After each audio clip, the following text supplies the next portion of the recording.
Hi,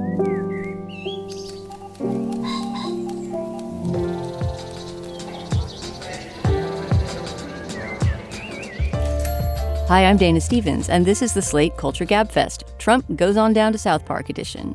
It's Wednesday, July 30th, 2025.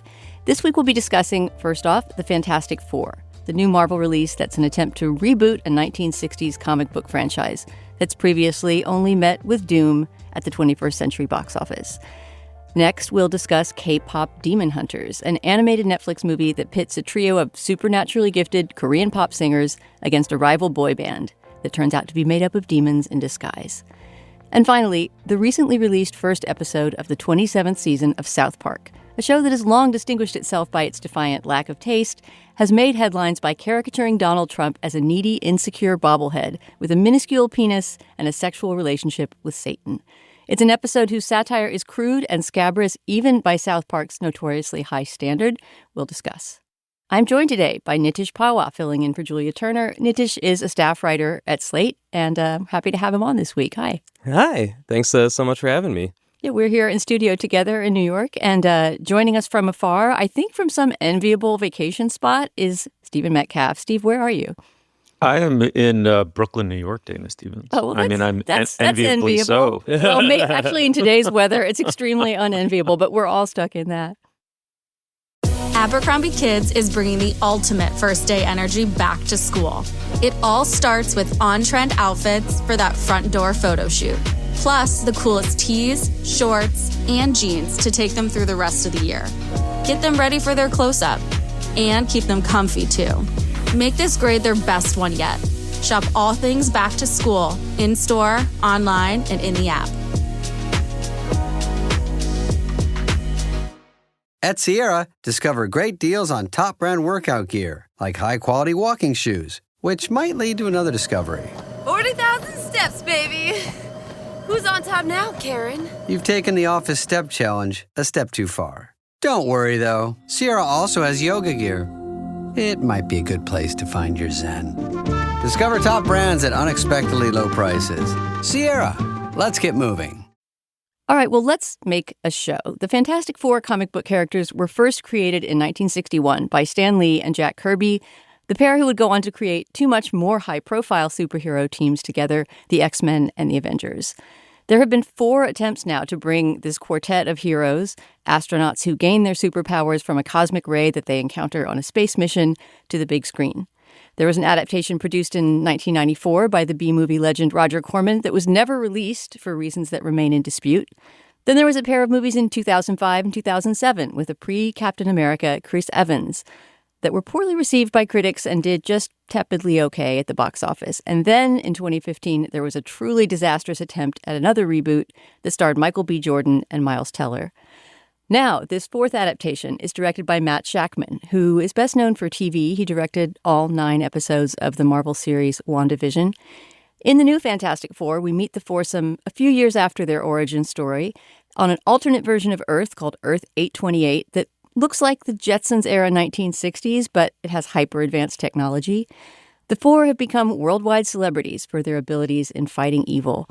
They live all together in a Jetsons-style high-rise apartment, and until they're confronted with the latest threat to the cosmos, they seem to have a pretty nice life. Let's listen to a scene from the Fantastic Four. Here, we're early in the movie. The 2 members of the quartet who are a married couple, Reed Richards, a.k.a. Mr. Fantastic, and Sue Storm, are arriving late to the dinner that Ben Grimm, a.k.a. The Thing, has lovingly prepared for the family.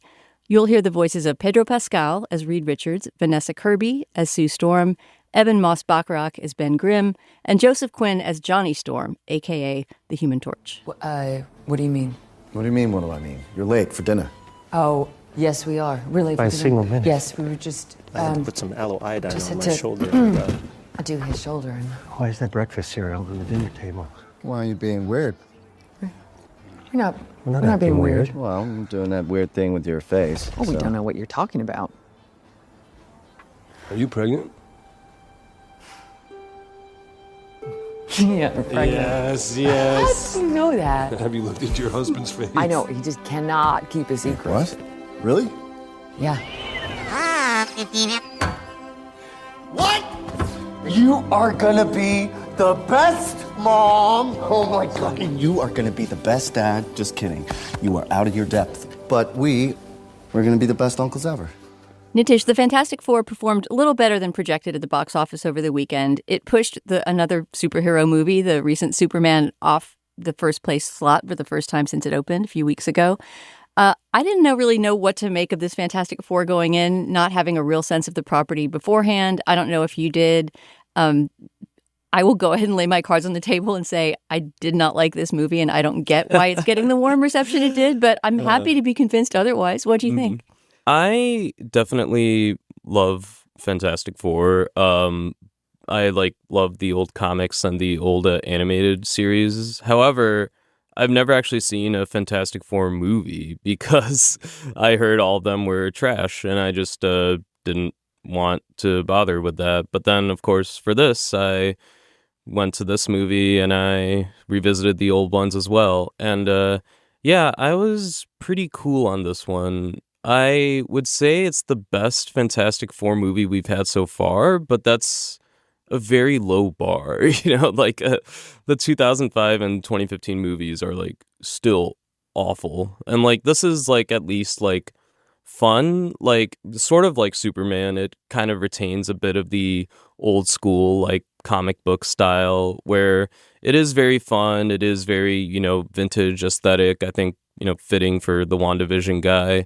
And it's got some really interesting action, good effects. It looks great, but I didn't feel very invigorated by it. I realized by the climax, when Pedro Pascal as Mr. Fantastic is actually stretching, I'm like, wait, we really haven't seen much of this throughout the movie up until now.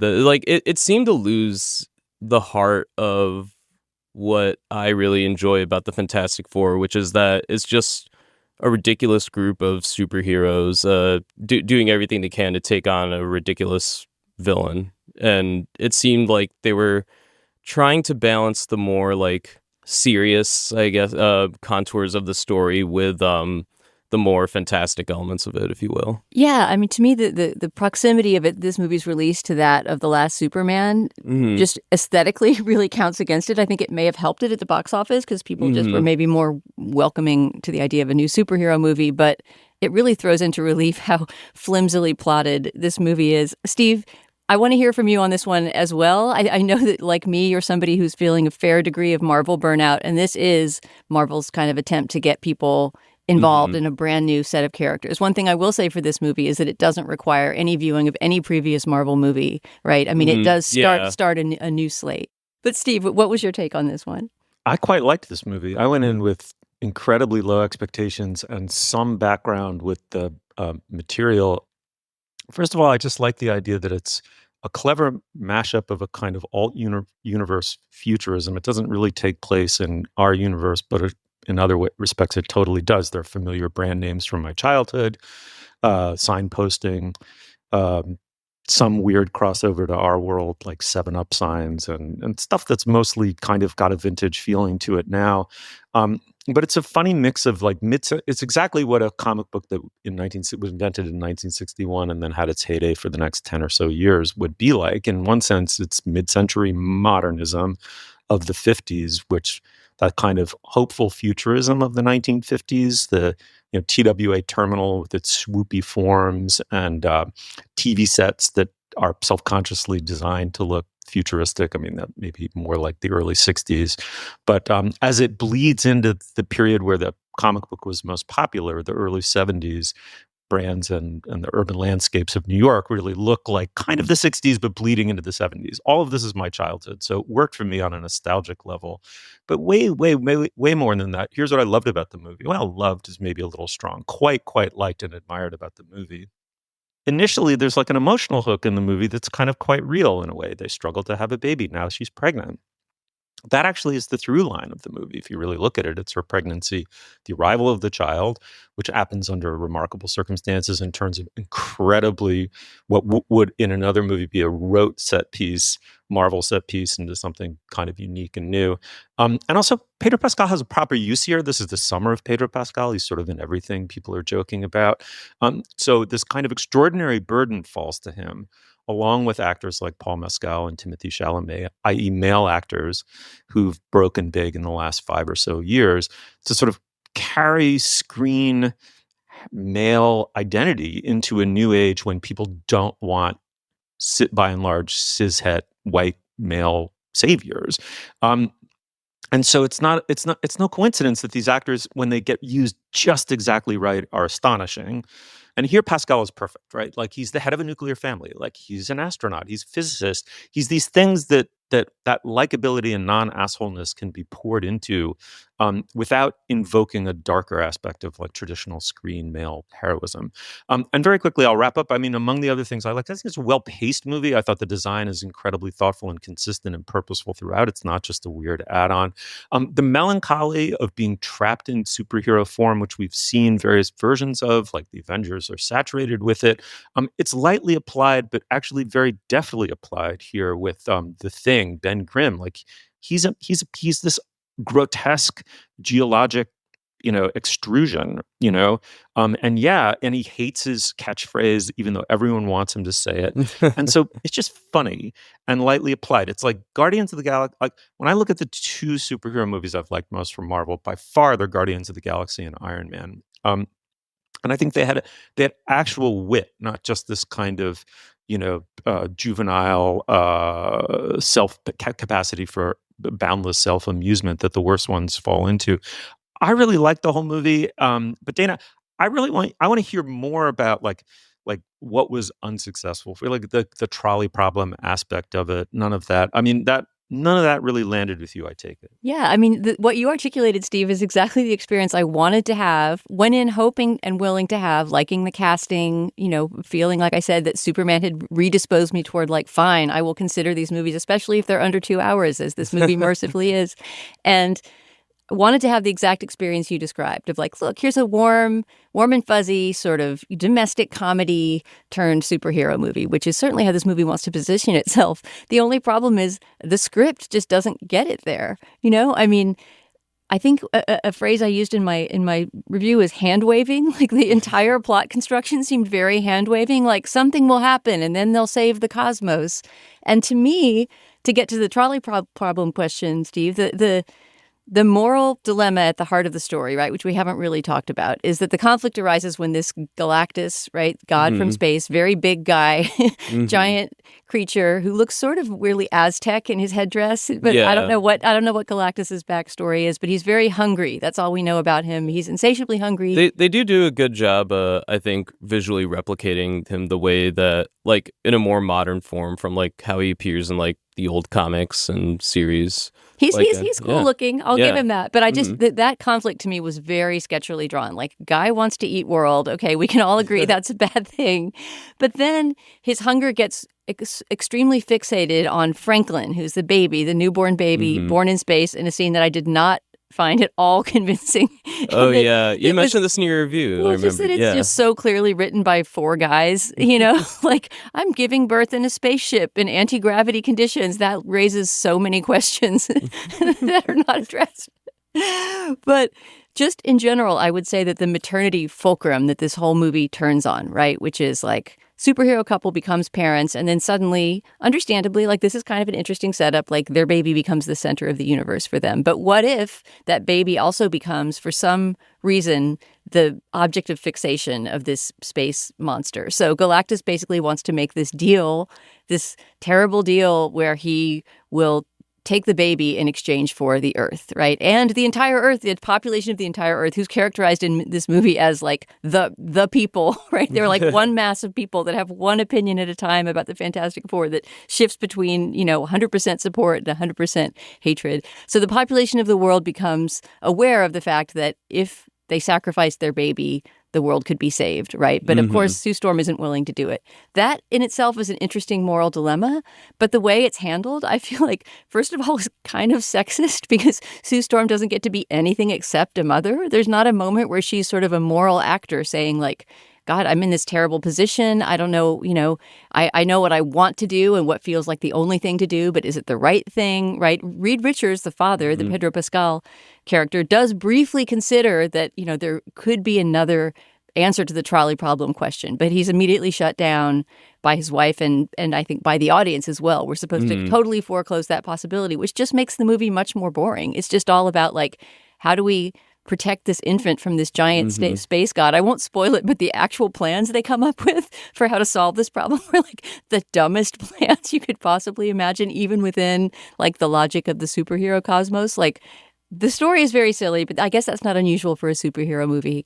I just kind of felt like this movie was trying to get those emotional responses and not really earning them. I will say as an exception that I did like The Thing and his conflicts and Evan Moss-Backrack's voicing of that character a lot, and that character was given a little bit more to do. But I sort of resented the fact that what this movie was essentially saying was like, motherhood trumps all. Once you have a baby, that's all that matters to you, and you sort of cease to be a moral actor or a person with any ambivalence. I mean, Dana, we've done this show for 17 years, and I finally get to say this. The people are one singular mass, and in unity, they have sided with me. To the tune of 220 million big ones. Yeah. Outside your Jetson-style high-rise, there's a cheering crowd. Metcalf! Throngs. Yeah. Oh, man. I mean, it just goes to show you, if you go, like, where your bar is set going in is so determined. I mean, mine was so rock bottom low. I was like, I don't want to see this fucking movie. Like, what? I can't believe we're talking about another Marvel movie. Like, what could they? And it just the fact that it wasn't kind of overstuffed, it wasn't filled with noisy, chaotic action sequences. There really are only, if I recall, really only two big set pieces. Each one is interesting. Like, I 100% defer to you, Dana, on the childbirth. I mean, I was present at both of my kids. Of course, this was nothing like that. But we weren't in zero gravity in outer space, about to be sucked into the maw of a galactic demon. But I mean, just the movie's vision was very much like, woman screams for 2 minutes, baby appears. There wasn't any like arc or trajectory, not to mention any bodily fluids whatsoever. I mean, it's just impossible not to think about an airborne placenta if you're talking about like Dana, remember the old days when we would like backfill our titles? This would have been the airborne placenta edition. All right. Well, it's true that the Throngs do agree with Steve Metcalf. This movie has done well, gotten basically really good reviews. So I'm kind of an outlier and did quite well at the box office. So, yeah, I would say if you're curious, and especially if you have an affection like Nitish does for this property, go see The Fantastic Four and let us know what you thought at culturefest@slate.com.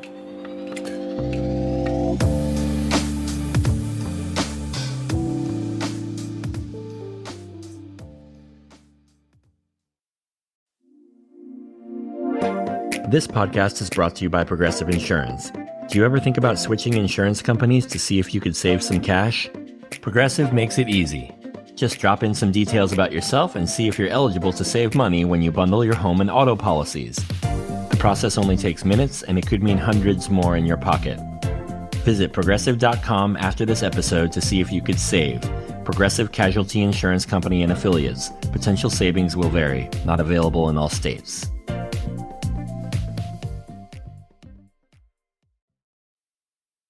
All right, now is the moment in our podcast where we typically discuss business. We don't have a lot this week other than to tell you what our bonus segment is going to be about this week. It's, of course, available for Slate Plus subscribers. This week, we're talking about AI commercials, pegged loosely to a Vincent Cunningham piece in The New Yorker. Of course, we're taking advantage of Nitish being on the show, often a tech columnist, to talk about how artificial intelligence is being sold to the public via TV commercials.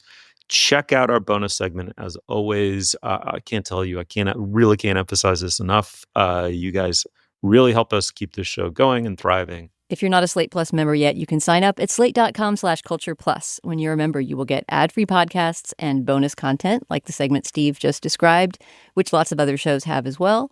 Best of all, you get unlimited access to all the writing and all the podcasting on slate.com. When you're a member, you're supporting our work and the work of all our beloved colleagues. So please, if you haven't already, sign up today at slate.com/cultureplus. Once again, that's slate.com/cultureplus. Netflix's new runaway hit, KPop Demon Hunters, is an original animated movie, not based on any pre-existing property.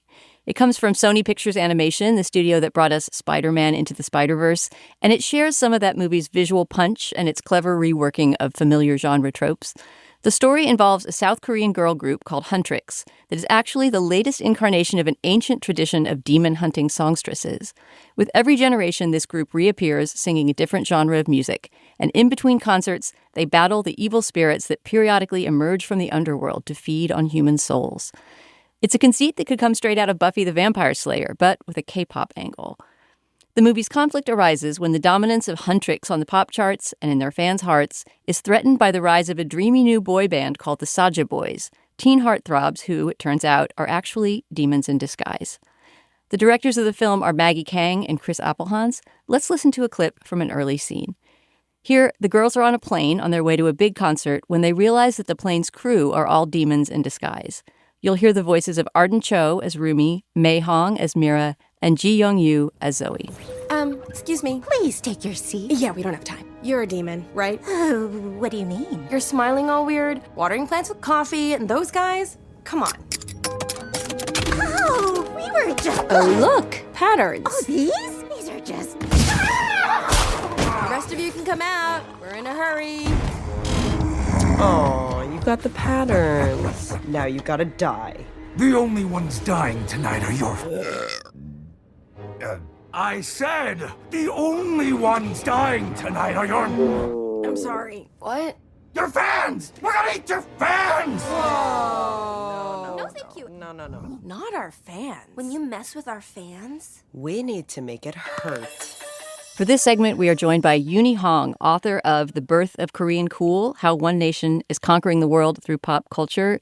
Euny, this book is about K-pop and lots of other things as well, Bong Joon-ho, and in general, the emergence of South Korea as a global player on the cultural scene in the 21st century. I'm wondering if you have any more context you could put the success of K-pop Demon Hunters in, other than what I already got through in framing the basic story. So there's a Korean neologism, fandustry, which is a portmanteau word of fan and industry. And that is basically what the movie is selling. I kind of think of it as like the Barbie movie, where they're selling a product and there's also a story around it. And believe it or not, the product is not K-pop. The product is not either of the bands depicted. It's not even really Korean culture in general, even though it's depicted as this like cool place. The product that they're selling with this movie is the fandustry. And so that's sort of the most important cultural export right now. And even though it's an intangible, because as you know from BTS, K-pop fans are very rabid. They're very attentive. Like the Korean K-pop model somehow managed to find a way to bottle it in such a way that they're literally bottling it and selling it. And overseas music markets are trying to study the American market to try to figure out how to build up a fan base and this kind of rabid loyalty. So I think that is the subtext of the film. And then on top, there's all this supernatural stuff that is actually from Korean culture. And what I think is interesting about that is a lot of people in Korea will deny that they believe in demons or shamans. But the fact is that there are a lot of practicing shamans. They're very successful. And even, non-believers use them. I bring this up because in the movie, the context of the movie, the Huntrix gals, they're demon hunters, but they're based on, according to the director, they're based on the shamans, which are like, the same as witches in any culture, which is to say, it was one of the few career options for a woman to be taken seriously. Oh, this raises so many interesting questions. I loved this movie, and I love that my kids love this movie, and I love that we loved it together. Like, we're American audiences, right? And we're clearly, we've pieced together a larger pattern here, which is that Korea is producing an incredible array of pop culture. How much of what we're actually getting and viewing, like how representative is that of what Korea is producing? And if it's not representative or it's just a tiny sliver of it, like, what's the relationship between that? Like, what's the principle by which we're getting like Parasite in this movie, but not other kinds of, like, is there well, how much are Korean producers, South Korean producers producing with an American or international audience in mind? I would say, and I'm going to get in trouble for saying this, what I've noticed consistently about the Korean pop culture industry, be it film or music or anything else, is the people inside the industry are terrible at predicting what will be popular in the West. They're awful at it. So, like, for example, BTS is so put together that it seems like they, dropped off of an assembly line and on American soil, just sort of like a ready-made spy or something. But the fact is, they were sort of a medium popular group in Korea for years before that, and the Koreans did not take them seriously until Westerners did. Interpret that how you want, whatever, internalized colonialism or whatever, but that they tend not to take anything seriously until the West takes it seriously. So some of that is actually not just what the Korean pop culture industry is pushing, but what Westerners organically discover. And what I found about the sort of paradox of the Korean pop culture machine is the amount of the extent to which it's manufactured and the extent to which it is not manufactured. Right. So the thesis of the book that Dana kindly plugged for me basically is that everything that we see now, in case you're wondering why it happened all of a sudden and all at once, it's not actually all at once. It's been a project of the Korean government since the 90s. And they built the infrastructure for everything. It was actually the reason that they have broadband because they knew that videos were going to be big, and you can't transmit videos unless you have like really good broadband. But on the other, and then if people kind of ran away with that thesis and they quoted it back to me as BTS is funded by the Korean CIA. That it's actually a real theory. To infiltrate the West. So that's not true either. And I'll give you another example. A Parasite, for example, was not supposed to get made. It was too controversial. Initially, no one wanted to back it. Had they realized how popular and successful it would be in the West, they obviously would have backed it. But it came out sort of against all odds. And I think that's sort of evidence of what I'm saying, that they're not good at predicting stuff. What do you make of this movie as a movie, not just as a cultural export / import, but just as a piece of entertainment? Very curious. I didn't like it. I think its strength and the reason it's popular is this reason that I don't like it, which is that it's postmodern. It just takes for granted that all of these things totally make sense. Like, if the lyrics of K-pop songs, they're a mixture of Korean and English, and it's not even sentence by sentence. It's just they throw words in, such that even if you speak both languages, you still can't really understand what they're saying. And for some people, for some reason, K-pop listeners think this is normal, like it's its own language now. And then this blend of sort of ancient and modern, it's just sort of taken for granted, and there's no irony about it at all. So I think it's interesting that, we're at this sort of apotheosis. I mean, it's not like, Fukuyama's end of history, but okay, maybe it is. Is this like the last art form, the postmodern art form, and then we're done now kind of thing. So for that reason, I didn't like it. But as a cultural artifact, I think it's actually really important. Yeah, I mean, I think I'm with you on one aspect of not liking it, which is that it is not my personal taste. But that said, sitting down to this sort of thinking like this is not going to be my kind of thing, I kind of enjoyed it and thought that it did what it did very well. It is a slick product. There's no question about it. And later, I think we should listen to a little bit of the song from it that is now, I think, the most streamed song in the world or the most watched song on YouTube, shooting to the top of something. I understand that it is a slickly packaged product, but given that, I actually thought that it was quite clever and funny and even a little bit moving in that it positioned, without spoiling anything, it positioned its demon antagonists as also having their own struggles and their own kind of inner conflicts, which is somewhat unusual for this kind of movie. If I had had a preteen to sit down and watch it with, I think we would have thoroughly enjoyed it and been looking forward to a sequel. So it performed its dark magic of global capital on my household anyway. What about you, Nitish? Yeah, it was fun. I can definitely see why it's taken the audiences so much by storm. I feel like the fact that, so much of the story revolves around servicing the fans. Like, the fans are really at the center of everything, with the high stakes here of, oh, we have to protect our fans from the demons. Our fans are the people who keep us up, is like obviously going to appeal to a fan base that very much makes this like, part of their identity. And yet, interestingly, there's no real character who's a fan. The fans, Right, not unlike Fantastic Four that we were just discussing, where the entire human population is just one mass with one voice and one opinion, right? I mean, the fans are very valued by the Huntrix girls, right? Right, They're exactly. the number one in their hearts, the most important thing, and yet they're just a voiceless mass. It's like they're existing to kind of get visited by like the demons. I was thinking about like Roald Dahl's BFG, going around like stealing kids from their day, like basically just that version, but they're stealing souls. So part of the tension comes when there's a boy band group that comes up to sort of counter the girls at the center here. Part of what was interesting to me about that was not just like, yeah, they're doing this like battle of the sexes thing at this moment, when like I know in South Korea there's been a lot of like discussion about like the gender gap in politics there. Like a lot of young men are just like becoming like more like conservative, reactionary. They voted for the guy Yoon, who was just indicted for trying to attempt a coup and stay in power.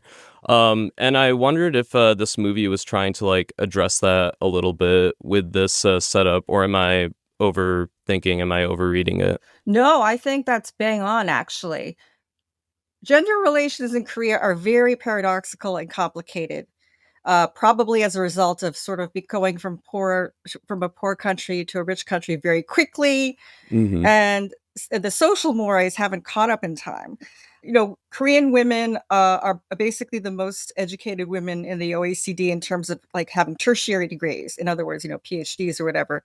But Korea has one of the worst pay gaps between men and women in the OECD. And they went, and as recently as 1990, women weren't allowed to be heads of the household. Like it was, and then suddenly there's 20 years later, there's suddenly a quota where parliamentary elections are forced to have at least 50% women on the ballot. So that's why there's this whiplash you're talking about. Yeah, and the men's rights movement is very vocal there. And I do think definitely, not knowing the creators of the movie, I mean, I know some of the people involved, but not the actual writers or directors. I do think it probably was very deliberate on their part to make a point or encourage empowerment, basically, in places not just like Korea, but, frankly, most of the world. Well, whatever global audience it's aiming for, it's definitely won its heart. I did look up the statistic that I was flailing around for earlier about this song "Golden." That's one of the Huntrix songs, the one that we see the group writing over the course of the movie, and the one that is now the most streamed song in America. Let's go out on a clip from that. And if you're curious about this movie, which, if nothing else, is a really fascinating artifact as a hit, like the fact that it has reached the state of prominence that it has, is something that I think is very much of our moment that couldn't have happened maybe even 10 years ago or so. It's KPop Demon Hunters, and it's streaming on Netflix. Let's listen to a little bit of the single Golden. Thank you, Euny. Thank you. I was a ghost, I was alone. 길 속에 given the throne, I didn't know how to believe I was the queen that I'm meant to be. Not all meals are created equal. For instance, breakfast has the spicy egg McMuffin for a limited time, and lunch doesn't. McDonald's breakfast comes first. Ba-da-ba-ba-ba. Hey, it's Ryan Reynolds here from Mint Mobile. Now, I was looking for fun ways to tell you that Mint's offer of unlimited premium wireless for $15 a month is back. So I thought it would be fun if we made $15 bills. But it turns out that's very illegal. So there goes my big idea for the commercial. Give it a try at mintmobile.com/switch. Upfront payment of $45 for 3-month plan equivalent to $15 per month required. New customer offer for first 3 months only. Speed slow after 35 gigabytes if network's busy. Taxes and fees extra. See mintmobile.com.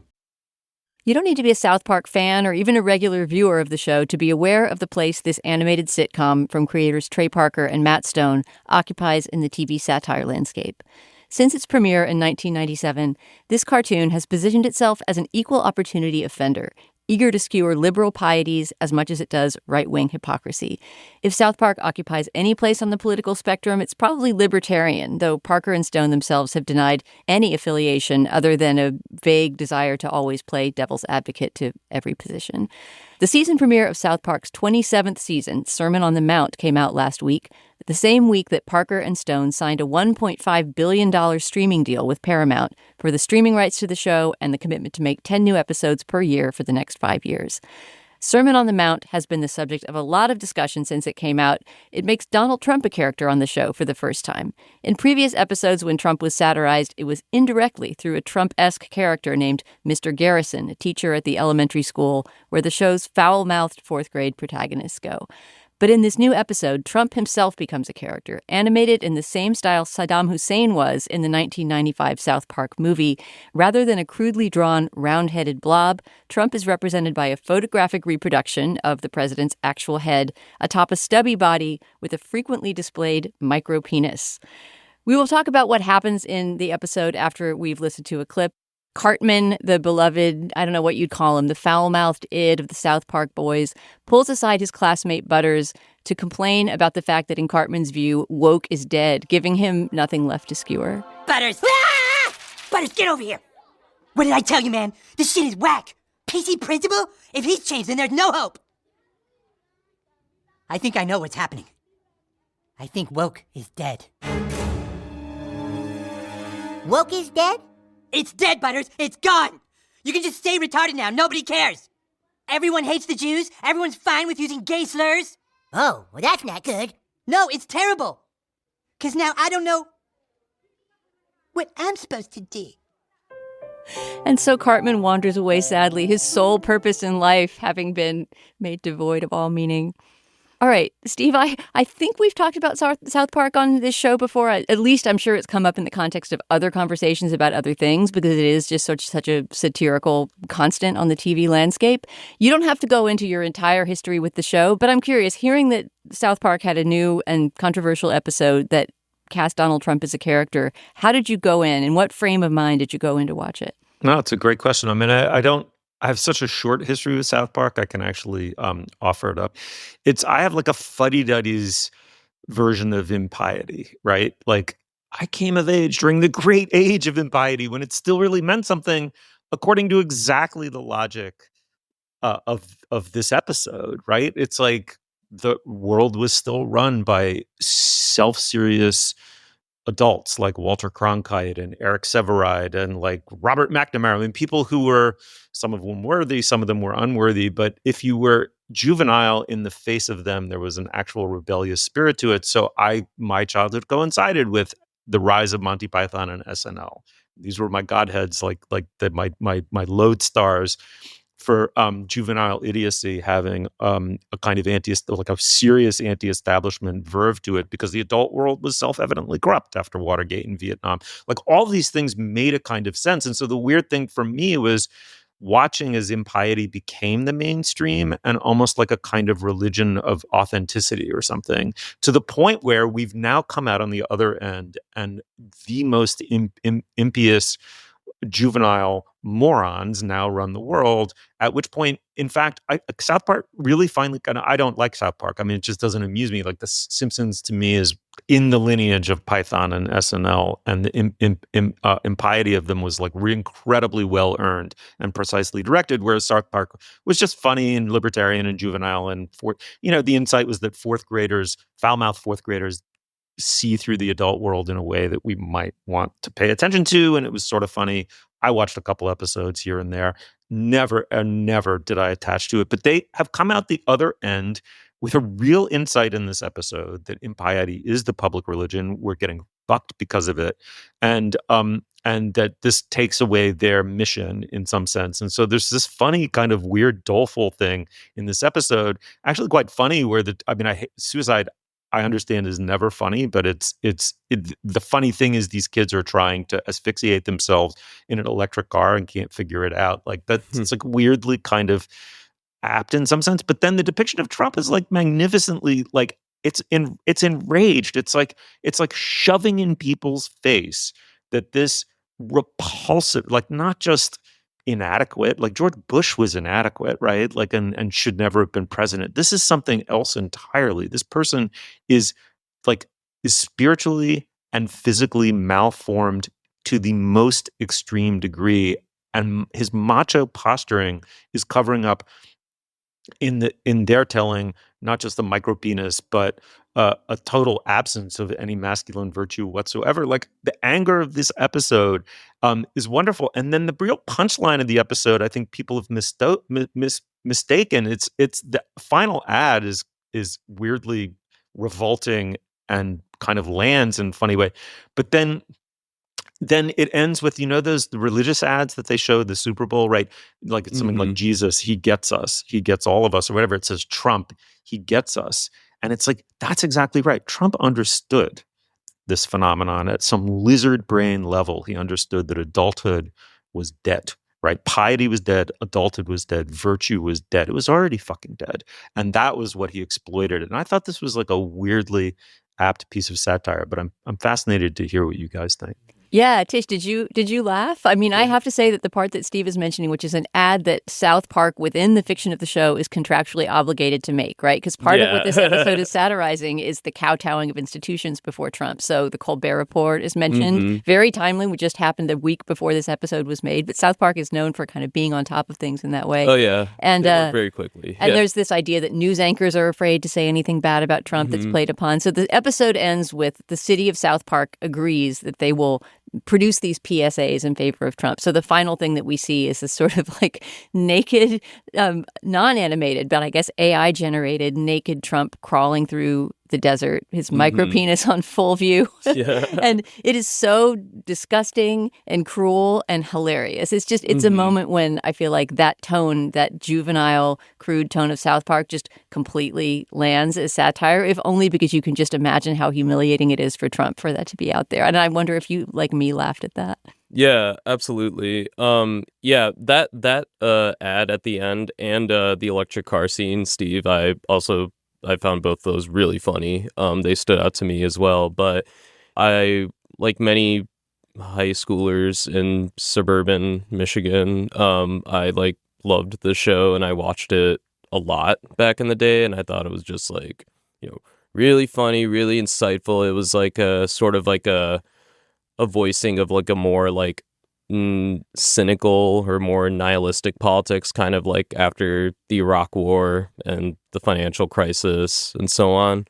But I definitely fell out of it as the show went on and as I grew older, because it mostly became just like trying to fit all the characters into like things that happen in the news, and I just didn't find that very interesting. I liked it better when they had original stories and jokes. But one thing that I think they could tell with this episode, Trey Parker and Matt Stone meaning, is that I think they knew that this episode would make waves, and they really tried to reach back out to folks who maybe had not seen South Park in a while.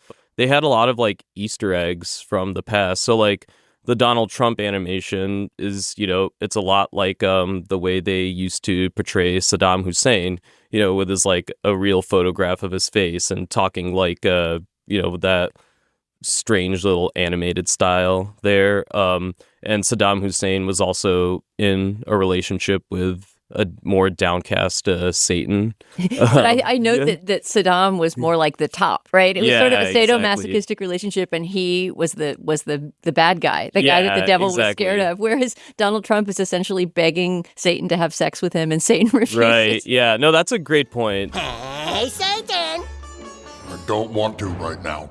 What? Hey, relax! Come on, Satan, I've been working hard all day. You haven't been working, you've been doing your stupid memes and just fucking around. Come here, gang. Ah, come on, Satan. You know you can't resist this. I can't even see anything, it's so small. Ah, I'll fucking sue you! God, fuck you! Ah, come on, Satan. Don't be like that. I thought it was genuinely very brave of them to go for this because they did this right after, signing the, their own like Paramount Plus streaming deal. They'd been going through it with the Skydance merger too. Like they'd criticized it pretty frequently in public. They said this whole thing was a shit show, their quote, like we don't know like how it's going to turn out for our show. And of course, it comes in light of, Colbert's show getting canceled, in light of a lot of very Trump connected people, the Ellison family getting theirs with this deal going through and, forcing the whole company to go through all these like ideological concessions, basically.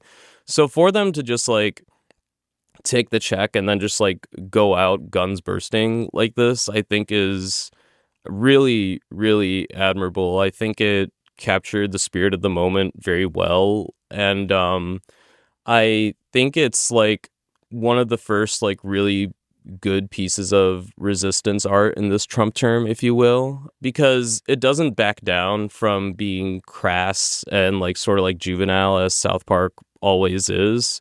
But it does so, I think, in this time for like a worthy enemy, which is not just Donald Trump, although very much him, but also like the culture that Trump and his acolytes are trying to create, which is one of like institutional intimidation and one where like where everything can, yes, be said again. Like there's no shame. Everyone is just like openly out and out like bigoted or like quote unquote edgy. Like that's no longer sort of like a rebellious thing, if it ever was. Like they took like the old like ethos of South Park and completely sort of nullified it, and now South Park figured out a new way to respond. I really got to hand it to him. Yeah, I completely agree, Tish. It's been a while since I felt any itch whatsoever to watch a South Park episode. And then this one made me realize that, especially when it comes to really timely, recent things, there's nobody else who's doing quite the kind of satire that they're doing, including of themselves in that moment when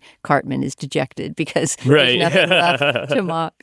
Yeah, they brought back I forgot they brought back the PC principle too. Another like a callback, which is, and yeah, that guy is just completely he's red pilled. Powerless. Yeah, exactly. Yeah.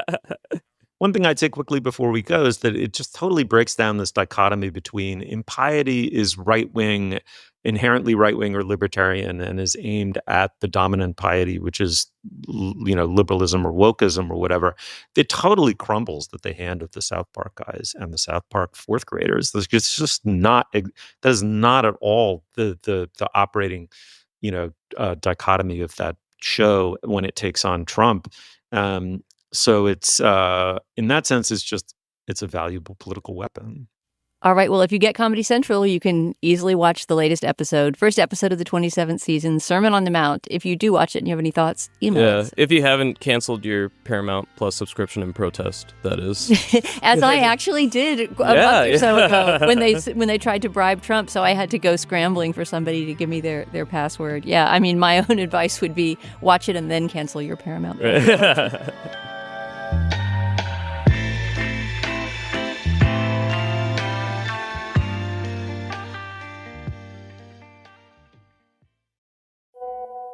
On WhatsApp, no one can see or hear your personal messages. Whether it's a voice call, message, or sending a password. To WhatsApp, it's all just this. So whether you're sharing the streaming password in the family chat or trading those late-night voice messages that could basically become a podcast, your personal messages stay between you, your friends, and your family. No one else. Not even us. WhatsApp. Message privately with everyone. After Zoomies at the dog park, it's time for Drive Up at Target. In goes a big bag of kibble and one squeaky chicken toy for the good boy. Drive Up that's ready when you are, only in the Target app. Just tap Target. Well, we've reached the moment in the Slate Culture Gabfest when we endorse our favorite cultural product item that we encountered during the week. Nitish, what have you got? I'm pouring one out this time for the recently deceased Tom Lehrer, the old piano-playing satirist and mathematician who retired like way back in the day, like from 1970 onward, but just like lived comfortably like ever after then. Just as a math teacher. Yeah, right? exactly. Teaching math, and then lots of people assuming he like died or disappeared, but because like in his heyday during the 50s and 60s, he was writing these like incredibly funny, incredibly stinging songs. I mean, for their time, but also even now, like just like taking rips at everything that was going on and upending like American society at the time. You know, he was going after, corporations, like legal justifications for their pollution. He was going after like liberals who like would say that they were for civil rights, but then like still wanted to keep their neighborhoods segregated. He was also just like having fun writing songs about poisoning pigeons in the park. I mean, this guy would do these like almost nursery-esque rhymes and little keyboard jams about like the darkest, weirdest stuff you can imagine. And it still sounds great to this day. And I know that he was a huge influence on Randy Newman, who I also love, whose own like very biting satirical era, I think, does not get enough credit, especially when compared with his later Disney Hall of Fame era. But yeah, he just recently died, and At age 97? Yeah, at the age of 97. Yeah, I mean, I hope he knew, at the end of it all, that he was still like remembered, loved, and appreciated for what he brought to the culture. All the world seems in tune on a spring afternoon when we're poisoning pigeons in the park. Every Sunday you'll see my sweetheart and me as we poison the pigeons in the park. Tish, this is so funny because you stole my endorsement. Oh, no. No, I'm so happy you did, but I was going to endorse Tom Lehrer. When the news of his death broke, I was so touched and moved on Blue Sky, at least, which is, I guess, where the Tom Lehrer fans hang out. Just people bursting out with their favorite Tom Lehrer song, their favorite lyric, incredible anecdotes about the person he was. And I grew up in a Tom Lehrer household. My dad, my late father, who died last year, was a huge Tom Lehrer fan and had his LPs. I think had probably heard him in concert. And just loved his wordplay and his sense of humor. And me and my dad in particular, I think my mom and my siblings found him a little annoying, but me and my dad just found him hilarious. And I remember that I even performed one of his songs in high school for some kind of, there was sort of like an induction. Yeah. You were supposed to do a parody song, and I did his Boy Scout song. Yeah, which right. is this sort of scabrous vision of a Boy Scout who's being encouraged to take drugs and be prepared by carrying a condom at all times. I mean, he had a really filthy sense of humor. He was so funny. Just, I mean, talk about skewering both sides, South Park style. He was amazing at that. Be prepared to hide that pack of cigarettes. Don't make book if you cannot cover bets. Keep those reefers hidden where you're sure that they will not be found. Yeah. I totally grew up loving his music and was really happy to hear that there's a whole community of people out there who are Lehrer fans. And I just wanted to mention that a few years ago, he put all of his songs and all of his lyrics online for free, and you can find them at tomlehrersongs.com. It's a great place to explore. Also, go to YouTube and watch him playing piano and singing, because he seems like a hilarious performer, just like the audience is completely in the palm of his hand. All right, Steve, what have you got this week? Okay, well, one of the true joys, Dana, I know you will back me up on this, of doing this show for these many years, is how many incredibly cool friends we've made from far-flung parts of the globe.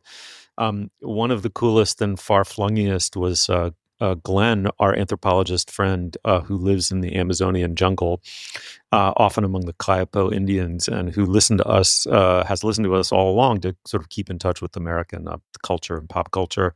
I recently saw Glenn. He's become a great friend. And it turned out, was after Le Carre died, he suddenly became John Le Carre, this British spy novelist. He became a Le Carre completist and read like all the books. and was convinced of what many people think, that he completely transcends the spy genre and is one of the great literary novelists of the 20th and early 21st century. I love Le Carré. My history with him, very briefly, is that I think my first encounter was with the Alec Guinness Smiley miniseries on PBS in the late 70s, which were revelatory to me. I just had never seen such like weird, gloomy, gripping, intelligently produced, sophisticated adult television in my life. I mean, think about how many decades that precedes what we think of as peak TV, and yet it was peak TV, right? It was like the exact same kind of thing, like grown-ups in a grown-up world doing complex grown-up things, where good and evil kind of intermingle.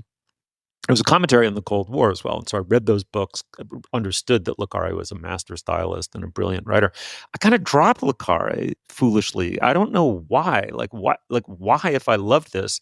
And of course, I think part of it was I wanted more Smiley. I just wanted Smiley to be sort of franchised and IP to the fucking gills so I could read a fresh Smiley book every few years. And I think back then, and I was a kid, I was like 8th grade or something, I started to read Spy Who Came In From the Cold. And of course, it's nothing like which does feature Smiley in a cameo.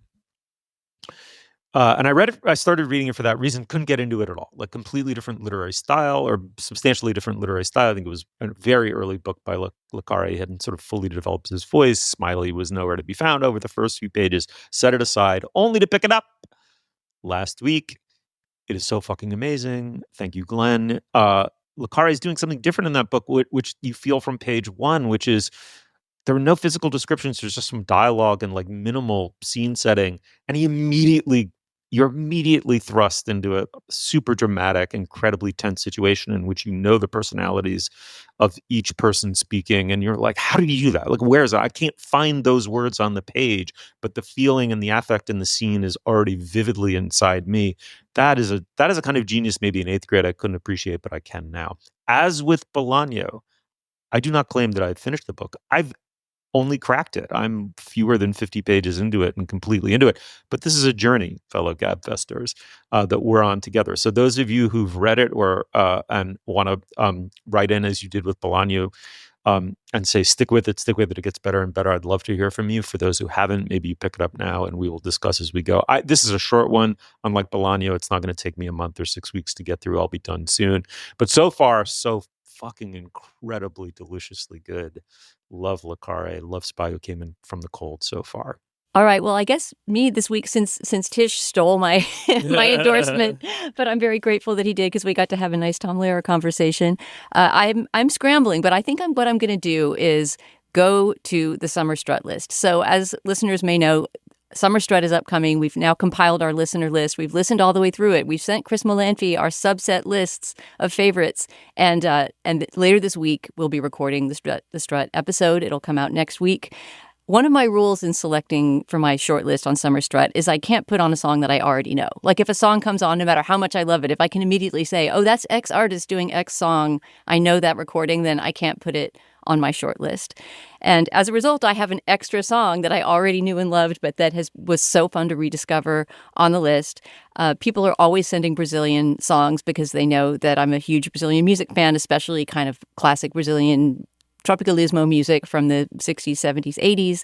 So somebody sent in the song Do Leme ao Pontal by Tim Maia, or Tim Maia, as they say it in Brazil. Tim like Tim, but it's pronounced Chim. Tim Maia, if you don't know him, is this legend of Brazilian, I guess you'd call it soul or R&B kind of sound, mainly big in the 70s, but he made some songs in the 80s and 90s too. He died at only age 55, so he had a pretty short career. He started to be known in the U.S. and is well known among those who listen to kind of world music pop because David Byrne on his Luwaka Bop label released an album of sort of the greatest hits of Tim Maia. And this, I think, was on it. It should have been on it because it is an unbelievably catchy song. It was apparently also, and I just learned this in my research just now, putting together my new endorsement, it was used in a movie a few years ago, The Hitman's Wife's Bodyguard, like an action comedy with Ryan Reynolds, apparently had Do Leme ao Pontal on the soundtrack. And it has such an incredibly juicy bass beat that if you go to the YouTube page of the song, there's tons of people commenting that they found it through that movie.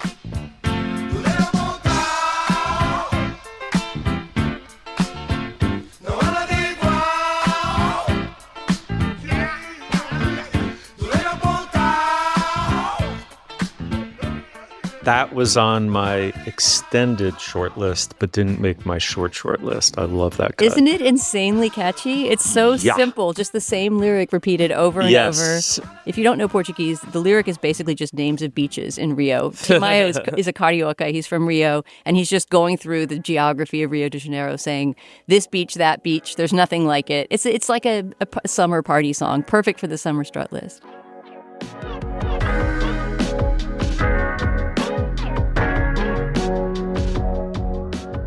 You will find links to some of the things we talked about today on our show page, slate.com/culturefest.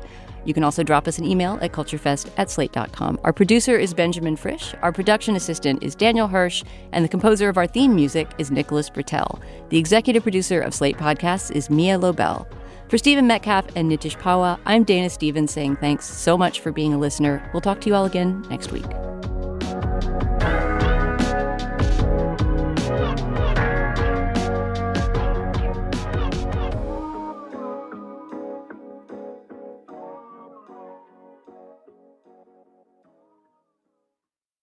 Why does the United States pay higher drug prices than other countries? Because America's the only country in the world where 340B hospitals mark up drug prices and PBM middlemen charge billions in hidden fees. Meanwhile, Americans subsidize the research and development for new cures. Other countries benefit, but don't pay their fair share. Crack down on the middlemen. End the free riding. Lower drug prices. Go to balancethescales.org to learn more. Paid for by Pharma.